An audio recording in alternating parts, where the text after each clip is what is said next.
औज़ुबिल्लाहिमिनश्शैतानिर्रजीम बिस्मिल्लाहिर्रहमानिर्रहीम। अस्सलाम वालेकुम माय डियर स्टूडेंट्स। उम्मीद करता हूँ आप लोग सारे खैरियत से होंगे। वेलकम करता हूँ वाइट चाक एकेडमी के एक और लेक्चर में। तो अगर अभी तक आप लोगों ने चैनल को सब्सक्राइब नहीं किया तो आप चैनल को सब्सक्राइब कर दीजिएगा, क्योंकि बहुत कुछ मौजूद है और बहुत कुछ इस पर आने वाला है। तो चलो आज हम स्टार्ट कर लेते हैं गैसेस चैप्टर से, फर्स्ट ईयर केमिस्ट्री का एक important lecture, and that is kinetic molecular theory, जिसको हम KMT भी कह सकते हैं।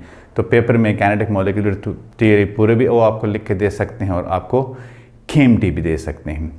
बेसिकली इस थ्योरी का पर्पस क्या है, तो पर्पस पे जाने से पहले जिन लोगों ने इस पे काम किया है या जो इसके अचीवर्स हैं या जिन्होंने ये हमारे तक पहुंचाई है, तो पहले उनका नाम लेना ये बहुत ज़्यादा ज़रूरी है। तो सबसे पहले इस पे किसने काम किया था, इसको पास्टुलेट किया था डैनियल बर्नौली ने।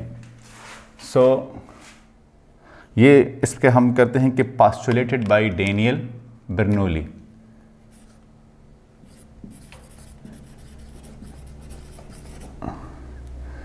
पास्टुलेटेड बाय डैनियल बर्नौली, ठीक है। और फिर इसको पास्टुलेट एक हाइपोथेसिस, एक थ्योरी इन्होंने पेश की, लेकिन फर्दर इसको डेवलप फिर किसने किया था, तो इसको डेवलप किया था, हम कह सकते हैं कि developed by Maxwell and Boltzmann.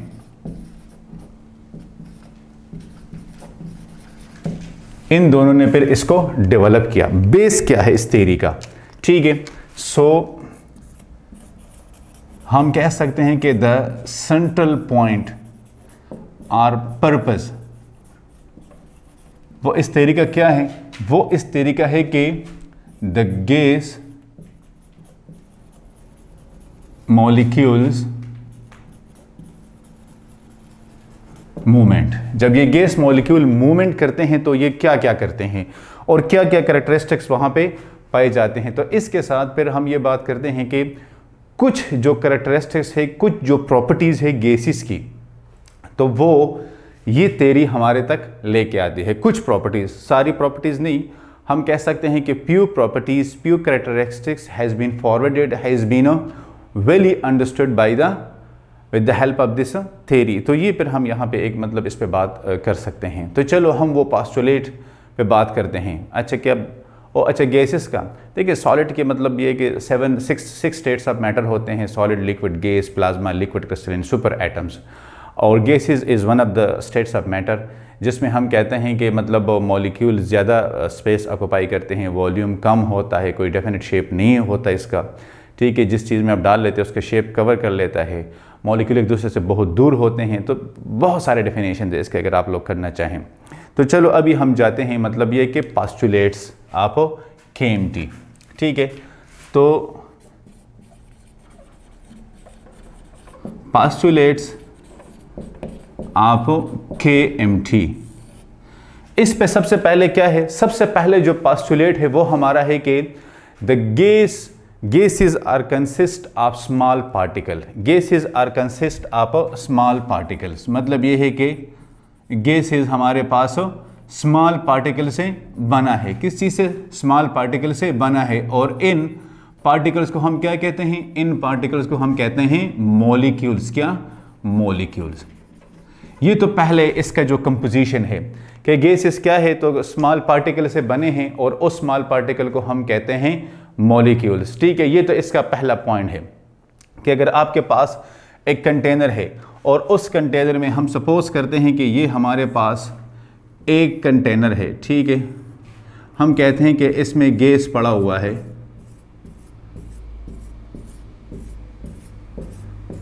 ठीक है। ये इसमें गैस पड़ा हुआ है, तो ये हमारे पास जो स्मॉल पार्टिकल्स होते हैं ये हमारे पास होते हैं मॉलिक्यूल्स। क्या होते हैं, मॉलिक्यूल्स होते हैं, ठीक है। ये तो इसका पहला पास्टुलेट है। सेकंड पास्टुलेट में हम क्या करते हैं कि molecule of gases have higher kinetic energy than liquid and solid. अब देखें, सेकंड पास्टुलेट में हम बात करते हैं कि काइनेटिक एनर्जी ऑफ गैसेस, तो ये क्या है, ये ग्रेटर है kinetic energy of liquid and solids. Definitely greater होगी। क्यों ग्रेटर होगी? क्योंकि हम बात करते हैं, इसमें आगे एक पोस्टुलेट आ रहा है कि ये जो गैस पार्टिकल होते हैं तो ये एक दूसरे से दूर होते हैं। क्या होते हैं? दूर होते हैं। तो इनकी जो मूवमेंट है वो ज़्यादा होती है, क्योंकि गैसेस में हम बात करते हैं कि the molecules are not tightly bonded. Solid में हम बात करते हैं कि molecules are tightly bonded, particles are tightly bonded. That's why the solid have a definite shape and a small volume having greater mass. ठीक है, इसका जो अगर हम रेशो निकालें, यहाँ पे गैसेस में हम बात करते हैं कि इसका मास स्मॉल होता है लेकिन वॉल्यूम ज़्यादा होता है। क्यों ज़्यादा होता है? क्योंकि इसमें एम्प्टी स्पेसेस होते हैं, पार्टिकल एक दूसरे से बहुत दूर होते हैं। जितना स्पेस आप प्रोवाइड करेंगे ये पार्टिकल उतने ही दूर चले जाएंगे। फॉर एग्जांपल, इस क्लासरूम में अगर हम खड़े हैं, ये 15 बाई 15 का अगर रूम है तो इसमें आप 1 kg गैस फिल करें, ये पूरे रूम को ऑक्यूपाई कर लेगा। लेकिन अगर यहाँ पे आप 1 kg का सॉलिड लेके आए तो वो इस रूम के किसी ऐसे कॉर्नर में पड़ा रहेगा, इतना जगह वो घेरेगा जो कि almost compare to the volume of the room वो नेग्लिजिबल होगा। तो यहाँ पे फिर इसकी जो काइनेटिक एनर्जी है, काइनेटिक एनर्जी आपको पता है कि काइनेटिक एनर्जी हम कहते हैं कि ये हमारे पास होती है 12 mv²। तो v है हमारे पास वेलोसिटी। अब अगर ये मॉलिक्यूल ज़्यादा मूवमेंट करेंगे, मतलब ये है कि ज़्यादा डिस्टेंस कवर करेंगे, इनके पास स्पेस ज़्यादा होगा, तो डेफिनेटली वेलोसिटी हाई होगी। और अगर वेलोसिटी हाई होगी तो kinetic energy and velocity is directly proportional. तो जब वेलोसिटी ऊपर जाएगी तो काइनेटिक एनर्जी भी ऊपर जाएगी। अब इन केस आप सॉलिड इन लिक्विड ये ज़्यादा नहीं हो सकती, जब वहाँ पे ज़्यादा नहीं हो सकती, लिहाजा उनके मुकाबले में फिर गैसेस की काइनेटिक एनर्जी क्या है? वो हाई है। क्या है? हाई है। तो ये इसका सेकंड पोस्टुलेट था। थर्ड पोस्टुलेट में हम बात करते हैं कि molecule of gases are far away from each other. वही जो मैंने आप लोगों से बात की थी कि अगर नॉर्मल कंडीशन हम अप्लाई कर ले, नॉर्मल कंडीशन देखिए थर्ड क्या होगा? एट नॉर्मल कंडीशन, या हम कह सकते हैं कि ऑर्डिनरी कंडीशन, तो गैस के जो मॉलिक्यूल्स होंगे, आप gases remain far away from each other, remain far away from each other। क्यों? इसलिए कि जब टेम्परेचर आपका मतलब है कि लेट्स सपोज आपने रूम टेम्परेचर लिया 25 डिग्री सेंटीग्रेड लिया, अब ये मॉलिक्यूल एक दूसरे से बहुत ज़्यादा दूर रहते हैं। जैसे ही आप टेम्परेचर को डिक्रीज करते हैं ये मॉलिक्यूल एक दूसरे के करीब आएंगे, आप टेम्परेचर को इंक्रीज करेंगे ये मॉलिक्यूल एक दूसरे से दूर जाएंगे। इसलिए हम कहते हैं कि जो हमारे पास गैसेस होते हैं उनका जो वॉल्यूम होता है, देखिए volume of gases consist of empty spaces, consist of maximum या ऑलमोस्ट एम्प्टी स्पेसेस। क्यों हम कहते हैं कि एम्प्टी स्पेसेस? क्योंकि ये पार्टिकल एक दूसरे से दूर होते हैं। तो जब ये एक दूसरे से दूर होते हैं तो ये जो एरिया है इनके दरमियान, या ये जो एरिया है, या ये जो एरिया है, ये जो एरिया है, या ये जो एरिया है, ये सारे हमारे पास क्या है? एम्प्टी स्पेसेस हैं। तभी तो ये ज़्यादा वॉल्यूम घेरता है। अगर आपसे कोई पूछे कि भाई गैसेस इतना वॉल्यूम क्यों घेरता है, आप लोगों ने बात की कि 15 बाई 15 का रूम है और इसमें अगर हमारे पास मतलब पूरा रूम हम फिल कर ले 1 kg गैस से, तो ये पूरे रूम को ऑक्यूपाई कर लेता है। क्यों? क्योंकि मॉलिक्यूल एक दूसरे से दूर रहते हैं, इनके दरमियान वो टाइटली बॉन्डेड नहीं होते, लिहाजा एक दूसरे से दूर जाएंगे तो ज़्यादा स्पेस इनके दरमियान एग्जिस्ट करता है among the molecules, or you can say between the molecules. That's why empty spaces ज़्यादा होते हैं और इसीलिए जो गैस का वॉल्यूम है comparatively to the solid in liquid for a same mass, ये फिर ज़्यादा होता है। ठीक है, तो ये इसका आ गया है हमारे पास थर्ड पॉइंट। अब फोर्थ पॉइंट में हम क्या कहते हैं कि volume of a gas is negligible as compare to the total volume. तो वॉल्यूम ऑफ अ गैस क्या मतलब? यह है कि volume of a gas molecule, हम कहते हैं कि volume of a gas molecule is negligible. अब ये नेग्लिजिबल क्यों है? अब मैं आपको बताता हूं। फॉर एग्जाम्पल हम बात करते हैं कि ये हमारे पास टोटल वॉल्यूम है, ये हमारे पास टोटल वॉल्यूम है। इस टोटल वॉल्यूम के मुकाबले में अगर हम सिर्फ इस एक पार्टिकल का वॉल्यूम ले ले तो ये ऑलमोस्ट नेग्लिजिबल होता है। किस तरह नेग्लिजिबल होता है? मैंने आपसे कहा है कि ये क्लासरूम है 15 बाई 15 का। 15 बाई 15 के क्लासरूम में अगर हम कहें कि लेट सपोज 1 kg गैस है, उस 1 kg गैस में हम सपोज करते हैं 1 kg पार्टिकल है, या हम कहते हैं कि 1 मोल गैस है और उसमें 1 एवोगैड्रो नंबर ऑफ पार्टिकल है। उसमें अगर आप इस 15/15 के रूम को देखें, एक पार्टिकल एक कॉर्नर में पड़ा है। अब उस एक पार्टिकल का जो एक कॉर्नर में पड़ा है, the rest of the room से अगर आप कंपेयर कर ले तो वो ऑलमोस्ट नेग्लिजिबल होगा। किस तरह? चलो मैं इसके आपको एक और मिसाल देता हूँ।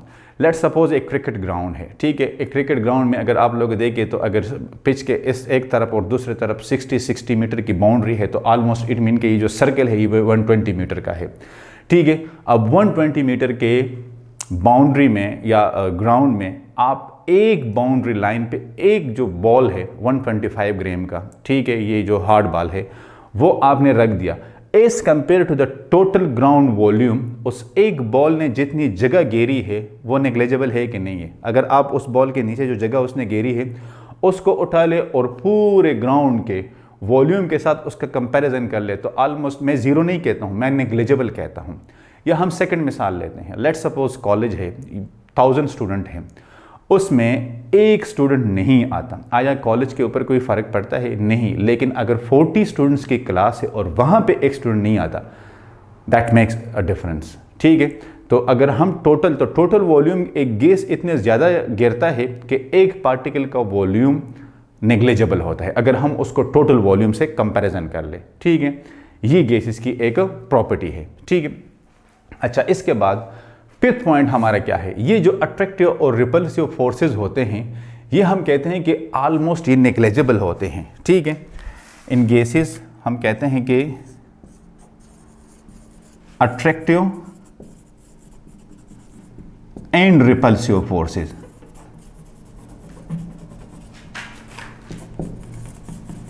Are negligible. क्यों नेग्लिजिबल होते हैं? इसलिए नेग्लिजिबल होते हैं कि अगर आप देखें ये जो इन मॉलिक्यूल के दरमियान डिस्टेंस है, तो हमने कहा था कि ये डिस्टेंस बहुत ज़्यादा होता है और ये मॉलिक्यूल एक दूसरे से फार अवे होते हैं। तो ये डिस्टेंस इनके दरमियान जो अट्रैक्शन होती है या जो रिपल्शन होती है उसको मिनिमाइज करती है, उसको ऑलमोस्ट ख़त्म कर देती है। फॉर एग्जांपल मैं कहता हूँ कि एक पार्टिकल यहाँ पे है और एक पार्टिकल यहाँ पे है, इनके दरमियान भी डिस्टेंस को आप देखें, एक पार्टिकल यहाँ पे है, एक पार्टिकल यहाँ पे है, इनके दरमियान। अब इसके दरमियान अट्रैक्टिव और रिपल्सिव फोर्सेज ग्रेटर होंगे, इसके दरमियान अट्रैक्टिव और रिपल्सिव फोर्सेज मिनिमम होंगे। फॉर एग्जांपल आपका एक दोस्त है, ठीक है, आप लेट्स सपोज सिटी स्वाबी में रहते हो, आपका दोस्त रहता है इस्लामाबाद में, आपका उसके साथ कांटेक्ट और इंटरेक्शन कितना होता है? और हम कहते हैं कि कितनी मुलाकातें होती है फिजिकली, ठीक है, डिजिटल नहीं कि मैंने व्हाट्सएप पे कॉल किया, सब अदर सोर्सेज, फिजिकल इंटरेक्शन कितना होते हैं। फिर वो आपका दोस्त दुबई में है, उसके साथ कितना होता है। और फिर थर्ड आपका दोस्त यूएसए में है, उसके साथ आपकी कितनी मुलाकातें होती हैं। ऑब्वियसली इस्लामाबाद का दोस्त आपको वंस अ मंथ मिलेगा, दुबई वाला वंस अ ईयर मिलेगा, लेकिन यूएस वाला हो सकता है कि 4-5 साल बाद आपको मिले। जितना फासला बढ़ेगा आपके दरमियान जो अट्रैक्शन या रिपल्शन होती है वो ख़त्म हो जाती है। आप इस्लामाबाद वाले दोस्त से तो ज़्यादा गिला करते हो, ठीक है, अगर वो महीने में नहीं मिलता, दुबई वाले से साल का गिला करते हो, लेकिन आप ये महीने वाला गिला अपने यूएस वाले दोस्त से नहीं कर सकते क्योंकि डिस्टेंस बहुत ज़्यादा है, आना जाना बहुत मुश्किल है, तो फिजिकली आप उससे ये गिला फिर नहीं कर सकते। जितना इनके दरमियान डिस्टेंस मतलब इंक्रीज़ होता जाएगा, अट्रैक्टिव एंड रिपल्सिव फोर्सेस वो मिनिमाइज होते जाएंगे, ठीक है। तो बिकॉज ऑफ द डिस्टेंस ये अट्रैक्टिव और रिपल्सिव फोर्सेस हैं। पॉइंट नंबर 6 को अगर हम देखें तो पॉइंट नंबर 6 में हमारे पास क्या है? The molecule of the gas are in constant random motion. They collide with each other and with the wall of the container. ठीक है, molecules of gases are in constant random motion.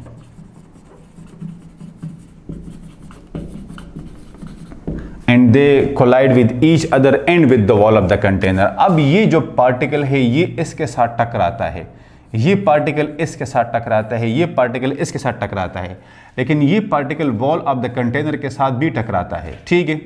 अब ये जो इतने नंबर ऑफ कोलिजन होते हैं, ठीक है, एक कोलिजन हमारा बिटवीन द पार्टिकल आया, प्लस एक कोलिजन हमारा आया किस चीज से? पार्टिकल एंड वॉल से, ठीक है। ये जो हमारे पास कोलिजन्स होते हैं, ये कोलिजन क्या करते हैं? ये कोलिजन प्रेशर क्रिएट करते हैं। क्या करते हैं? प्रेशर क्रिएट करते हैं। ये जो गैसेस का प्रेशर होता है ना, ये बिकॉज ऑफ दीज कोलिजन्स होते हैं, ये बिकॉज ऑफ दीज कोलिजन होते हैं, यही जो है ना वो एक प्रेशर बनाते हैं। क्या बनाते हैं? प्रेशर बनाते हैं। तो जितने कोलिजन ज़्यादा होंगे उतना प्रेशर ज़्यादा होगा। अब कोलिजन ज़्यादा कैसे हो सकते हैं? दो तरीके हैं, या तो हम टेम्परेचर को इंक्रीज़ कर लें तो काइनेटिक एनर्जी ज़्यादा हो जाएगी, जब मूवमेंट ज़्यादा होगी तो नंबर ऑफ कोलिजन भी ज़्यादा होंगे, नंबर वन। सेकंड, अगर हम वॉल्यूम को डिक्रीज़ करना शुरू करेंगे, ठीक है, अब लेट सपोज आपने 15 बाई 15 के रूम में 1 kg सिलेंडर का गैस का डाला है, वहाँ पे 1000 पार्टिकल स्ट्राइक कर रहे हैं। अब आपने 1 किलो गैस और डाल दिया, अब आपके पास 2000 पार्टिकल है, तो जितने नंबर ऑफ पार्टिकल ज़्यादा होंगे स्पेस सेम रहेगा, डेफिनेटली कोलिजन इंक्रीज़ होती जाएगी। जब कोलिजन इंक्रीज़ होगी तो ऑब्वियसली आपके पास जो प्रेशर होगा वो इंक्रीज़ होता जाएगा, क्योंकि ये आपस में भी कोलिजन करते हैं and with the wall of the container भी करते हैं, ठीक है। तो ये तो आपका जो प्रेशर कहाँ से आता है गैसेस का, वो कोलिजन से आता है, ठीक है। All collision of gas molecule is elastic. Point number 7, collision of gas molecule is elastic. ये अहम पॉइंट है, ये मैं आपको इलास्टिक का और इन इलास्टिक का बताता हूं। हमारे पास 2 टाइप्स ऑफ कोलिजन होते हैं, एक को हम कहते हैं इलास्टिक, गौर से आप सुने, एक को हम कहते हैं इलास्टिक और एक को हम कहते हैं इन इलास्टिक। इलास्टिक कोलिजन क्या होता है? यहाँ पे गैसेस में ये इलास्टिक नहीं है, बल्कि केएमटी में ये लोग कहते हैं कि ये परफेक्टली इलास्टिक कोलिजन है। क्या है? परफेक्टली इलास्टिक कोलिजन है। अब परफेक्टली इलास्टिक कोलिजन हमारे पास एक आइडियल सिनेरियो है, लेकिन ये फिजिकली कभी भी एग्जिस्ट नहीं करता। अब आप कहेंगे कि सर कैसे? परफेक्टली इलास्टिक कोलिजन, अगर ये दोनों पार्टिकल हैं, ठीक है, एक पार्टिकल ये है और एक पार्टिकल ये है, परफेक्टली इलास्टिक कोलिजन के लिए ज़रूरी है कि ये मॉलिक्यूल इसके साथ जब कोलिजन करता है तो कोलिजन के ये अपनी एनर्जी इसको ट्रांसफ़र करता है। तो बिफोर द कोलिजन जो दोनों की एनर्जी थी, आफ्टर द कोलिजन भी वही एनर्जी सेम रहेगी, लेकिन ये कभी भी नहीं हो सकती। जब ये इसके साथ टकराएगा तो डेफिनेटली इसकी कुछ एनर्जी जाएगी साउंड तो क्रिएट होगा, मे बी हीट भी जनरेट हो, लेकिन चलो साउंड क्रिएट हुआ। अब इसकी कुछ एनर्जी साउंड में कन्वर्ट हुई, तो अगर वो नेग्लिजिबल भी है लेकिन कुछ अमाउंट तो साउंड में कन्वर्ट हुआ है ना, तो जब कन्वर्ट हुआ है तो फिर ये एनर्जी दोनों पार्टिकल की सेम नहीं रहेगी। मैं सिस्टम की एनर्जी की बात नहीं कर रहा हूँ, मैं इन दोनों पार्टिकल्स की एनर्जी की बात कर रहा हूँ, ठीक है। लेट सपोज 1 किलो जूल पर मोल की एनर्जी की हम बात करते हैं, ठीक है। मैं कहता हूँ इन दोनों पार्टिकल की एनर्जी, इसकी 1 किलो जूल पर मोल टकराने के बाद इसने अपनी टोटल 1 किलो जूल पर मोल एनर्जी उसको ट्रांसफ़र की है, ये कभी भी नहीं हो सकता। ये क्योंकि ये परफेक्ट इलास्टिक कोलिजन में ये बात कहते हैं, लेकिन ऐसा कभी भी नहीं होता। कुछ एनर्जी साउंड में क्रिएट होगी। अब गैसेज में वो साउंड बहुत माइन्यूट होता है, लेकिन एग्जिस्ट करते हैं, हम ये नहीं कह सकते कि वो एग्जिस्ट नहीं करता। नंबर 1, ये तो परफेक्टली इलास्टिक कोलिजन है। सेकंड हमारे पास है कि इलास्टिक कोलिजन क्या होता है। इलास्टिक कोलिजन में हम बात करते हैं कि इन दोनों पार्टिकल्स की जो एनर्जी होगी वो ऑलमोस्ट रिमेन द सेम होगी, और कोलिजन के बाद ये पार्टिकल एक दूसरे से दूर चले जाएंगे। किस तरह? अब ब्लेड है, ठीक है, स्नोकर जिसको हम कहते हैं, एक बॉल से आपने the rest of the balls को हिट किया, जो स्ट्राइकर होता है उससे आप the rest of the ball hit किया, इसने अपनी एनर्जी उनको ट्रांसफर की। जितनी इसकी काइनेटिक एनर्जी थी ना, इसने अपनी काइनेटिक एनर्जी उसको ट्रांसफर की, लेकिन ये चांसेस है कि इसकी कुछ एनर्जी वहाँ पे ट्रांसफ़र हो जाए। क्या है वहाँ पे? मतलब साउंड में ट्रांसफ़र हो जाए। या हम कहते हैं कि फुटबॉल है, क्रिस्टियानो रोनाल्डो ने बॉल को किक किया, अब जितने फोर्स से उसने किक किया है, बॉल को इतनी एनर्जी मिल गई और बॉल को इतने दूर जाना चाहिए, लेकिन साउंड और हीट में पॉसिबल है कि कुछ एनर्जी कन्वर्ट हो जाए, ठीक है।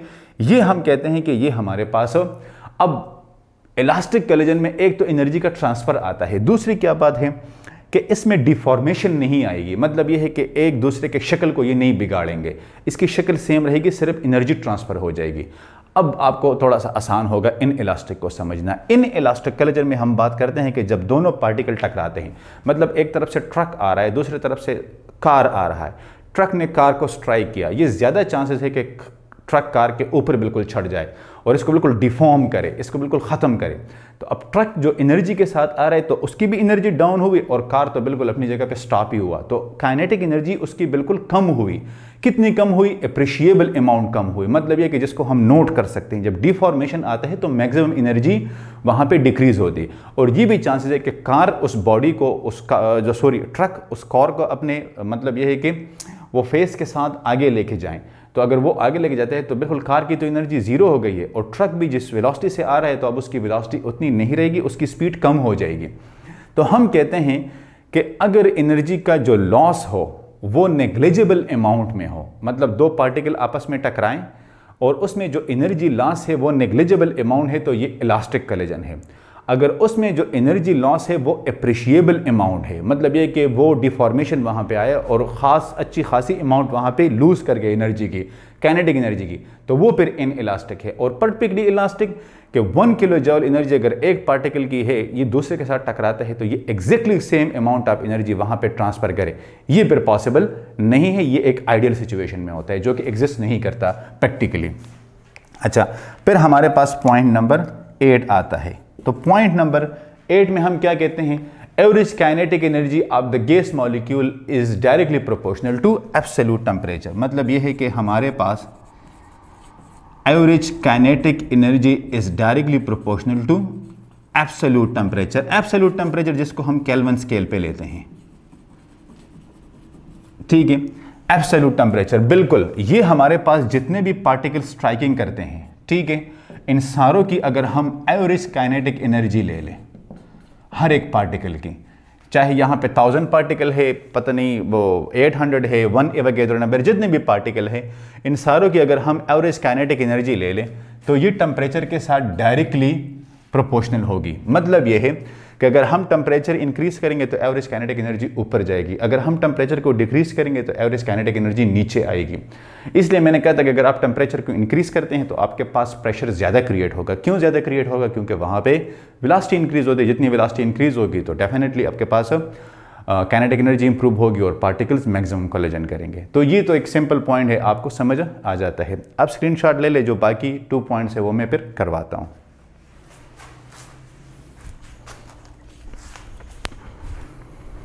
अच्छा, अब हमारे जस्ट 2 पास्टुलेट रहते हैं, टोटल ये 10 पास्टुलेट्स हैं, तो अब हमारे सिर्फ 2 पास्टुलेट रहते हैं।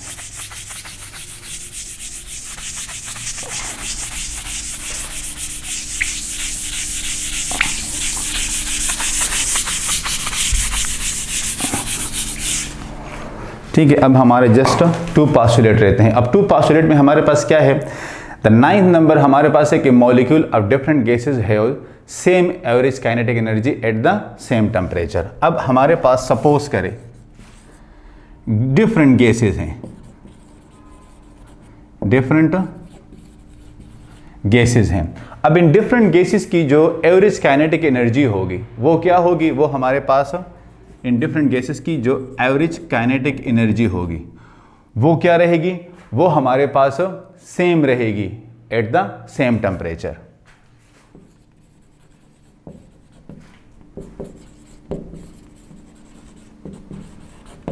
अब देखिए, इसको समझने की कोशिश करें। इस कंटेनर में हमारे पास ये पार्टिकल है, हम सपोज करते हैं कि ये पार्टिकल ऑक्सीजन है, हम कहते हैं ये पार्टिकल हमारे पास कार्बन है, ये पार्टिकल हमारे पास नाइट्रोजन है। अब ये 3 डिफरेंट टाइप्स ऑफ पार्टिकल्स हैं।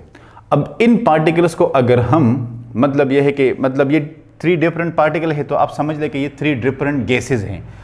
अब ये इन तीनों डिफरेंट गैसेस को अगर हम टेम्परेचर में चेंजेस ना लेके आए और सेम टेम्परेचर रहेगा, तो इसमें जितने पार्टिकल्स हैं हम सपोज करते हैं 1 एवोगैड्रो नंबर है, इसमें जितने पार्टिकल्स हैं हम सपोज करते हैं 1 एवोगैड्रो नंबर है, और इसमें भी जितने पार्टिकल हैं हम सपोज करते हैं 1 एवोगैड्रो। इन सारे पार्टिकल की जो एवरेज काइनेटिक एनर्जी है ना वो सेम रहेगी। वो किस तरह, देखिए सपोज करें Na for oxygen, Na for carbon और Na फॉर नाइट्रोजन। अब ये तीनों हमारे पास क्या, एवरेज काइनेटिक एनर्जी सेम, अगर हमारे पास टेम्परेचर सेम है, अगर हमारे पास टेम्परेचर सेम है। तो ये हम बात करते हैं यहाँ पे कि हमारे पास जो अगर एवरेज काइनेटिक एनर्जी है, चाहे हम कितने ही गैसेस किसी कंटेनर में यूज़ करें, जब तक हम टेम्परेचर को चेंज नहीं करेंगे उनकी काइनेटिक एनर्जी चेंज नहीं होगी, क्योंकि काइनेटिक एनर्जी का ताल्लुक डायरेक्टली आपके है 12 mv² से। तो जब आप टेम्परेचर चेंज करेंगे तो वेलोसिटी चेंज होगी, वेलोसिटी चेंज होगी तो आपके पास काइनेटिक एनर्जी चेंज होगी, अगर वेलोसिटी चेंज नहीं होती तो काइनेटिक एनर्जी चेंज नहीं होगी। And the last point, gravity. और हम कह सकते हैं कि force of gravity has zero effect on gases. मतलब यह है कि ग्रेविटी का गैसेस के ऊपर कोई रोल नहीं होता। जिस तरह हम कहते हैं कि स्पेस में आप कोई चीज़ रख लें और वो बिल्कुल इस तरह तैरता रहता है, आपने वो नासा के देखे होंगे वीडियोस, वहाँ पे बिल्कुल सारी चीज़ें इस तरह तैरती रहती हैं, ठीक है। तो वो क्यों? क्योंकि वहाँ पे ग्रेविटी का कोई रोल नहीं है। हम गैसेस के लिए भी कहते हैं कि गैसेस के पार्टिकल इतने दूर, वॉल्यूम इतना ज़्यादा होता है, पार्टिकल इतने फार अवे होते हैं कि इनके ऊपर ग्रेविटी का कोई रोल नहीं होता। लिहाजा gravity has a zero effect और negligible effect on the gases. तो guys, it was all about the kinetic molecular theory. Hopefully आपको समझ आ गई होगी। फिर भी अगर आपको कोई कन्फ्यूजन कहीं पे लग रहा है तो let me know, comments area में लिख लें, इंशाल्लाह मैं आपको क्लैरिफाई कर दूंगा। अगर किसी ने चैनल को सब्सक्राइब नहीं किया तो आप चैनल को सब्सक्राइब कर दीजिएगा। इंशाल्लाह मुलाकात होगी नेक्स्ट लेक्चर में। तब तक के लिए अल्लाह हाफिज़।